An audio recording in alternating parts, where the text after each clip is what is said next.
ये सत्य की जीत है, न्याय की जीत है। ऐसे लोगों को ईडी, सीबीआई वगैरह का डर दिखा दिखा के जेल में डाला था। एक एक करके जनता के सामने सच्चाई आ रही है। ये सत्य की जीत है, न्याय की जीत है।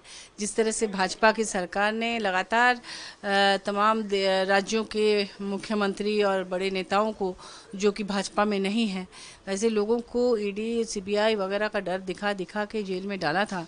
तो एक एक करके जनता के सामने सच्चाई आ रही है, क्योंकि हमारे माननीय मुख्यमंत्री झारखंड के हेमंत सोरेन जी, जो कि एक युवा लोकप्रिय मुख्यमंत्री हैं, पूरे देश के आदिवासी मुख्यमंत्री हैं, उनको 5 महीने तक जेल में रखा था ईडी ने बिना किसी सबूत के, जिससे कि सुप्रीम कोर्ट ने इस बात को माना और उन्हें बेल दिया।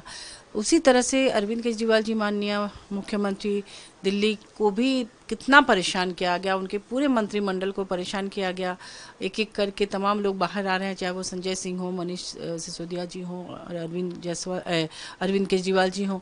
तो ये क्या हो रहा है देश में? क्या यहाँ लोकतंत्र नाम की चीज़ खत्म हो गई है?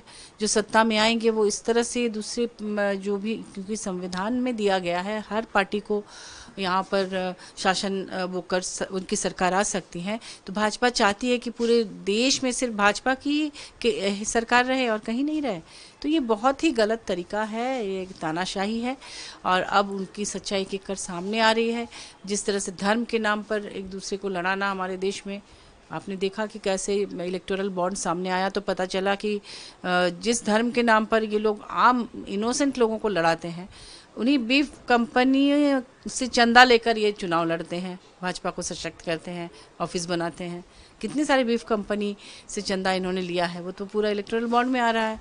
तो आप धर्म की राजनीति भी करते हैं और पीठ पीछे हर तरह का काम करते हैं। आप कहते हैं अमुक भ्रष्ट है, तमुक भ्रष्ट है। एनसीपी के आपने अजित पवार जी के बारे में कहा कि इतना 1000 करोड़ का घोटाला है, और फिर उन्हीं को तोड़ के उनके पार्टी से लाके आप मंत्री बना देते हैं 4 दिन के बाद। एकनाथ शिंदे जी को वहाँ से शिवसेना से तोड़ के अलग बनाया जाता है। हमारे पार्टी में भी लगातार तोड़फोड़ आप लोग कर रहे हैं, लेकिन जनता अब समझ चुकी है। जनता इस भुलावे में नहीं रहेगी। जो काम करेगा उसी की सरकार होगी। जिस तरह से झारखंड में काम हो रहा है, तो निश्चित रूप से इस बार की सरकार फिर से हमारी बनेगी। तो भाजपा को अब कम से कम सचेत हो जाना चाहिए कि सही तरीके से आप राजनीति करो ना। जो संविधान में जो भी शक्तियां दी गई हैं, जिस तरह के तरीके दिए हैं, उसके तहत आप राजनीति करो। आप साम दाम दंड भेद हर चीज़ को इस्तेमाल कर रहे हैं, ये गलत है।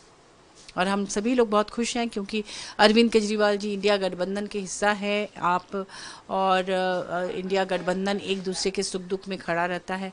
जब रामलीला मैदान दिल्ली में अरविंद केजरीवाल जी के लिए एक महा रैली हुई थी, तो उसमें हमारे यहाँ से कल्पना सोरेन जी और हम लोग गए थे। उसी तरह से जब झारखंड में माननीय हेमंत सोरेन जी के लिए रैली हुई, तो वहाँ से उनके पार्टी के लोग यहाँ आए थे। संजय सिंह जी आए थे, क्योंकि अरविंद जी जेल में थे उस वक्त। तो लगातार इंडिया गठबंधन, फिर महाराष्ट्र में जो रैली हुई थी उसमें भी सबका साथ रहा। तो इंडिया गठबंधन के वो एक सशक्त पिलर हैं, और हम सबको बहुत खुशी है कि हमारा गठबंधन और मजबूत होगा आने वाले दिनों में, और आने वाले विधानसभा चुनाव में भी इसका प्रभाव पड़ेगा। हमसे जुड़े रहने के लिए हमारे YouTube चैनल को सब्सक्राइब करें और नई वीडियो की नोटिफिकेशन के लिए बेल आइकॉन को दबाएं। अगर आप ये वीडियो Facebook पर देख रहे हैं तो लाइक जरूर करें और ज्यादा से ज्यादा शेयर करें। धन्यवाद।